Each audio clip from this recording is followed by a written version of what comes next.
I'm Donna Holman, a missionary to the preborn. I'm from Kilgore, Iowa, and I came to speak for those who cannot speak for themselves. Proverbs 31:8 and 9. Abortion is the removal of a dead baby. We are not opposed to abortion. A dead baby should be removed, though not remotely, not without oversight. Aborticide is the definition. Aborticide is the destruction of a living baby in the uterus. And Planned Parenthood's webcam abortions are not abortion. They are aborticide. The Board of Medicine needs to address the personhood and the humanity of the child in the womb.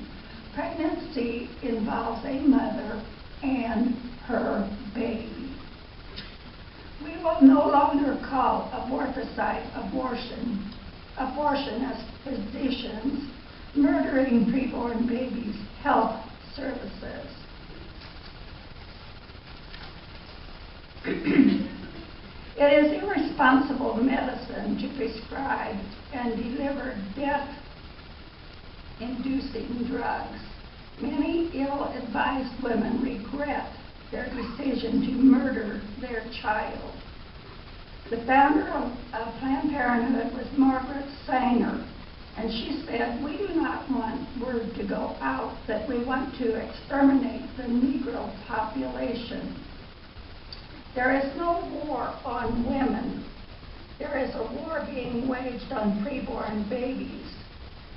And there have been 45 million fatalities in America since 1972. Thank you. I'm sorry. Let me focus on this. Okay, this is a scientific fact that when the sperm and the egg unite, there is a new DNA, a new human being, a new person with a new genetic code. Life begins at fertilization. And in 2004, passage of 18 U.S.C. 1841, the federal law recognized the humanity of all unborn babies at all stages of development.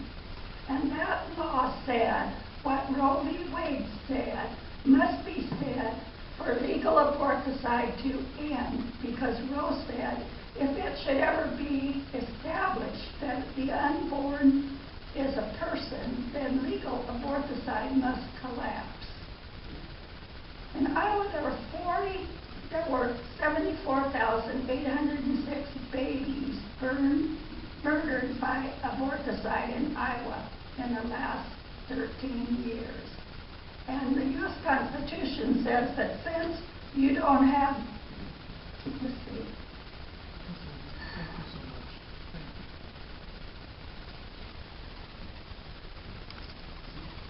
Next on our list is Dave Steve.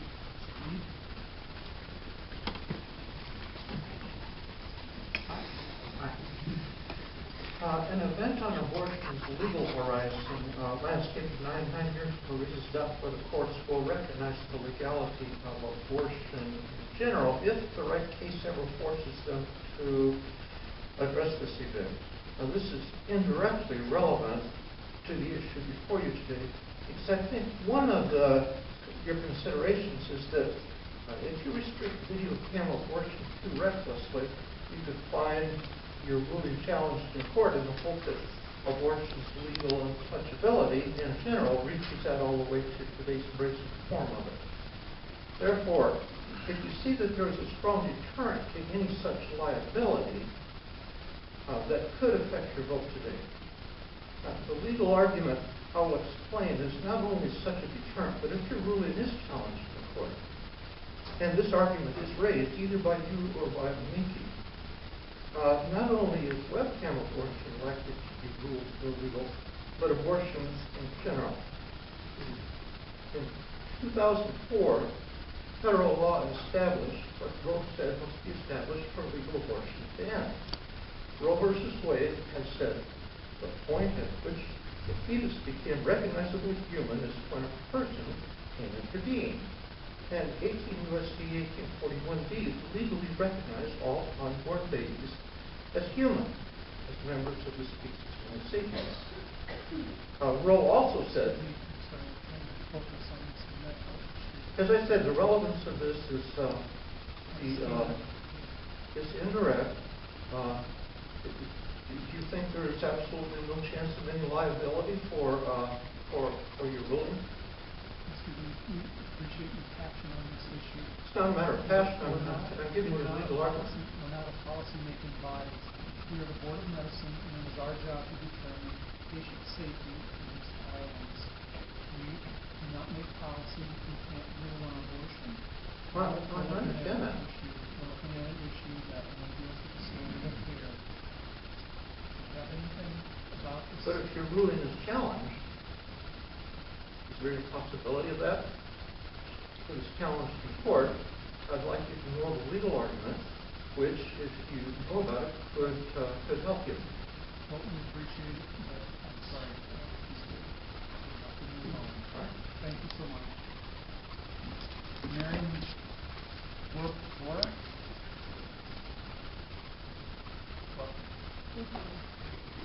My name is Marion Borick, and I'm from Florida. I once sat where you are. I served 2 terms on the medical board several years ago. Like you, I took my responsibilities very seriously.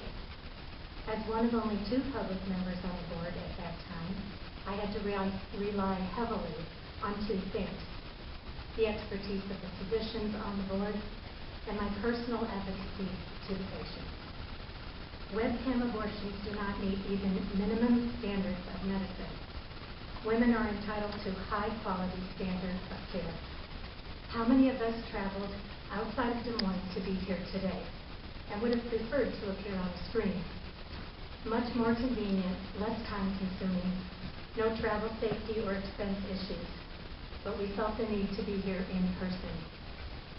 Does not every patient deserve to see her physician in person? Thank you. I'm Donna Holman from Keokuk, Iowa. My wife and I are missionaries to Freeborn, Iowa. We go to the abortion clinics in Iowa City and in Des Moines and elsewhere around the country to speak up for the babies that are being murdered. And that's the thing that's missing in this whole conversation, are the babies. I find it curious that we're going to war with Syria this week because Assad is using chemical weapons against his own people. And here we're discussing the same thing. It doesn't make any difference whether it's done remotely or whether it's done in person. It's still murder. Abortion is, was, and always will be cold-blooded, premeditated murder. I appreciate your comments and your passion on that. The board is trying to focus on the standard of care. No, it's not a standard of care. It's a standard of murder. Okay? I apologize for interrupting you. We're trying to focus on the issue. Save your apologies for the babies that are being murdered over at Planned Parenthood, okay? I don't need an apology. God commands, thou shalt not kill. And you and I will stand before him one day and have to give an account for what we did and what we didn't do here today.